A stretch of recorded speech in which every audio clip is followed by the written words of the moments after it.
New Prague in white, 15-yard pass to Tony Kubas, and it gets New Prague on the march. It would set up next play, Russ Skluzacek to Brad Weirs, touchdown Trojans, and with it 6-0. Next possession, Farmington ball. A fumble, Weirs would recover, and New Prague gets the ball in Farmington territory. Sets up a field goal.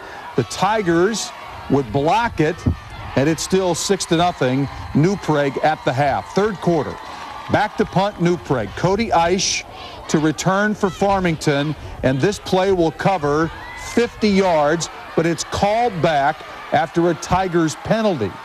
So a tough break for Farmington. But they get the ball back a little bit later in the game. 4th and goal from the 10, and they can't convert. So New Prague doing the job defensively. Remember, New Prague's a 4A school, Farmington a 5A school. Later, it's Jordan Hochschild, 18 carries, 106 yards, touchdown here. Game tied at 6. Tigers line up for the extra point. They're not going to get it, and the game is still tied at 6. Ensuing possession, New Prague ball, first play. Mike Kaiser with the interception for Farmington, and they get it back. It would lead to a 37-yard field goal attempt, but it's no good, and we're still tied at 6. New Prague gets the ball. Farmington on defense, another pick. This time, Johnny on the spot, Mitch Hanley. Tigers back to pass. Hochschild down to the 1-yard line on this play, and it would set up a go-ahead touchdown. J.J. Aiken from short yardage, 13-6 Farmington. 2 minutes left. New Prague again with the ball. Tigers again on defense, and again an interception. Farmington holds on to win tonight, 13-6 to remain undefeated. Our defense came through and played great against a tough offense. A lot of formations they throw at you. They can run and they can pass. Offensively, we didn't drive the ball as well as we wanted to. We didn't move the ball as well as we wanted to. Defense came up big with some big plays. We actually got a couple of short fields because of that, and we're able to pound it into the end zone at the end. And actually, we had some chances earlier on too, and we kind of shot ourselves in the foot with some penalties that I had hoped we had scored earlier. So, hats off to them. They're a great football team. I anticipated them being a great football team, and so we just had to have a great effort in order to beat this game. Yeah, it's really great. We've been talking all week about clinching the title. We wanted to be we didn't want to share the title with anybody. We like New Prague. They're a good team. We hope they win state, but we didn't want to share the Minnesota title with anybody. Park, Maple Grove, big game in the Northwest Suburban. Ooh, wow. John Borscher. Nice sack there for Champlin Park. Crimson goes for it. 4th and 5. Boy, the Rebels defense was all over them tonight. Champlin Park coming up big. Sam Marish, their linebacker turned short yardage man. 4-yard touchdown, capping a 13-play drive. Champlin Park winning tonight 20-0 over Maple Grove. Anoka Coon Rapids score tied at 14. David Tilton from 3 yards out. Tornadoes up 21-14. Fourth quarter, Anoka driving. Oh, but we got a fumble. Robert Neeson would recover for Coon Rapids. It's a big break because it leads to Jesse Trimble in from 6 yards out. Then score now 21-20. They need the extra point to tie. Guess who comes through on this one? David Tilton for the block. And that's how Anoka holds on to win. Final tonight, 21-20, the Tornadoes over Coon Rapids. Game, Jamie Kissel scores from 3 yards out. They're up 34-21. But Matt Voigtlander, Centennial's sensational running back / defensive back, 25 yards on this inside reverse to make it 34-27, Osseo. Connor Sather to senior Cameron Abrams, 23 yards on the touchdown. Osseo winning tonight, 41-27. First quarter, Tonka gets tackled for a loss. Lots of defense in this game as Apple Valley really sticks it to him. Eagles defense again, second quarter, recovering a fumble on this play. Very next play, Billy Olson, the quarterback to Brett Hubler, 71 yards. It's the only touchdown of the game. Apple Valley has won 6 in a row. They beat Minnetonka tonight, 10-0 final. Mike Tice, the Jags are on the bye week, so he's here watching his son play for Edina. Edina ball against Hopkins, but Brad Werner recovers the fumble, and it's Hopkins' ball. Edina's Kevin Wilson gets the sack here for Edina on this play here.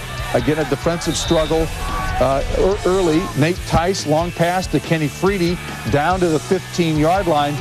Actually, by the time we showed up here, Hopkins had put 35 up on the board, and they go on to win this game tonight, 35-23. Hopkins wins at Edina. Number 10 back to pass. Great arm on this throw to Mark Mustin down the sidelines into Panthers territory, but Spring Lake Park's defense was on the money tonight. Number 11, Jake Sundberg, the interception, and that kills the drive. No score in the first half of this football game. Too many turnovers by both teams. Benilde-St. Margaret's recovering the fumble there. Inside the red zone, though, Jordan Wawaoli, number 40, the big sack. Spring Lake Park wins this game tonight. Final score, 28-0. They're undefeated. An old rivalry renewed tonight. Former section foes Matamidi and Totino, a meeting of the last two 4A state champs. Opening drive, Eagles go 77 yards, capped by Jordan Marshall's 16-yard run. They take the early lead and momentum. So far this year, we've been real good at jumping out ahead of our opponents, and tonight we knew they got a lot of great guys over there, a lot of great players, and we had to come out firing. So we pounded them all the way down the field, and then we got to punch it in there at the end, so that was the key. Zephyrs go 3 and out. Totino's special teams lives up to its billing. Great block by Matt Griswold. He tracks down the ball in the end zone to make it a 13-0 lead for the Eagles. We take a lot of pride in our special teams. We know they're special, and they're meant to be special. So we put a lot of time and effort into them, and we know that 96% of the time when you block a punt, you win a game. So it's definitely one of our keys to winning. We've blocked a few punts over the last 3 or 4 years. Got some guys that have a knack for it, and we got some guys tonight that certainly have a knack for it. I think Griswold got one, and Nowitzki got his hand on one, and we're close to a few others. Totino's defense stellar all year, keeps the Zephyrs off the board in the first half, allowing just 20 yards and 1 first down as they head into the break, up 21-0. We really emphasize gang tackling and getting to the ball right away, having a lot of guys around it, and if you have that many guys around the ball, you're bound to make the tackle. Totino starts his second half just like the first with a quick score. Micah Cohen takes it in from 5 yards out for a commanding 29-point lead. We knew last week they were down 26-0 at half to Sibley, and they came back and won 29-26. So we knew, nothing was guaranteed. We had to come out strong again, and just got a good drive going again and punch it in. And that's what we needed to do. The only damper on the Eagles' evening, a late score by Matamidi from Von Schmidt to Nick Bratt, 11 yards. That ends the shutout and their chance for some glazed goodies. It's one of our traditions that, you get a donut, you get a donut, You cause a 0 score, you get a donut. So even though we didn't get the donut, 35-6 that's a good victory for us. And especially against a really good team like Matamidi. Our starting defense, I don't know what we've given up. They haven't given up too much. We haven't been scored on in the first half. On a cold and windy evening, the Eagles win what might be a renewed rivalry against Matamidi. Totino-Grace now 7-0 to sit atop the North Suburban Conference.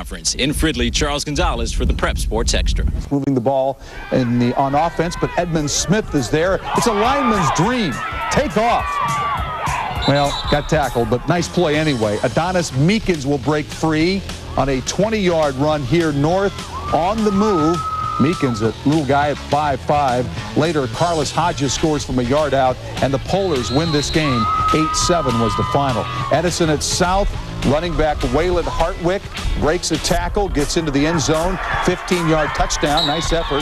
South up on Edison 6-0. Later, Justin Island to number 81, Ken Lagas, 23-yard touchdown. South winning today 29-0. Washburn will host Johnson in the Twin Cities Championship game next Wednesday. Dassel-Cokato, first quarter. Evan Abramson picks up 3 yards. Chargers in front 7-0. How about Kevin Ebert on this play? Picking up some blockers downfield. He'll go 56 yards for the touchdown. With the 2-point conversion, Waconia leads the game 8-7. Back come the Chargers, though. Evan Abramson again, this time bouncing off some tacklers. Man, he should have been taken down. Great effort. 26 yards on the carry. Very next play, Dan Raisinen to Josh Aho. 19 yards, touchdown, Dassel-Cokato. But Waconia wins the game tonight, Final score, 42-20. That's Sibley, Henry Sibley, third quarter. Charles Bruchu to Tom Rosso, 25 yards down to the 28. Great pass. From there, B.J. Otto does the rest. 25 carries tonight for Otto, 201 yards and a touchdown. This run down to the 2, and it would set up an Otto TD. He had 3 on the night. And Hill Murray is undefeated. They'll get Tartan on Wednesday, 29-16 final.